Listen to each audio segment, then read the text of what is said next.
Close door club কখনো কেমন হয়েছে, আপনি কোনো একটা প্রজেক্টে কাজ করছেন, কিছুদিন পরে আপনি শুনেন যে আপনাকে অন্য একটা প্রজেক্টে রিঅ্যাসাইন করা হয়েছে বা ট্রান্সফার করা হয়েছে বা অন্য কোনো কাজ দেওয়া হয়েছে। এটা কিভাবে হলো? প্রতিষ্ঠানে দেখা যায় যে ইন্টারনাল বেশ কিছু গ্রুপ তৈরি হয়ে যায়, তারা নিজেরা সিদ্ধান্ত নিয়ে এক্সিকিউশন করা শুরু করে দেয়, কিন্তু সেখানে আমরা হয়তো সেই সিদ্ধান্তগুলোর অংশ হই না। এই গ্রুপগুলোকে বলা হয় দ্য ক্লোজ ডোর ক্লাব। আমরা কি করতে পারি এই পরিস্থিতিতে? প্রজেক্টের আপডেটস জানতে চাইতে কোনো হেজিটেশন করা যাবে না।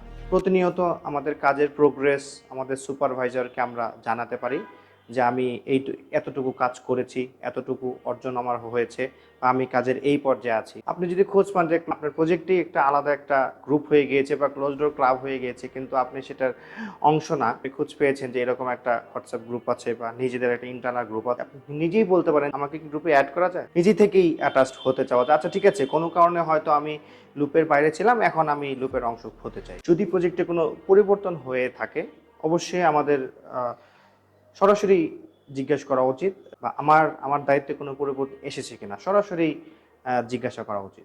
কর্পোরেট পলিটিক্স নিয়ে আমাদের একটা শর্ট ফিল্ম আসতে যাচ্ছে, নাম the checkmate the supply chain professional file. এটি দেখতে চোখ রাখুন বিআইএইচআরএম এবং বিআইএইচআরএম সাপ্লাই চেইনের ফেসবুক এবং ইউটিউব পেজ। ধন্যবাদ।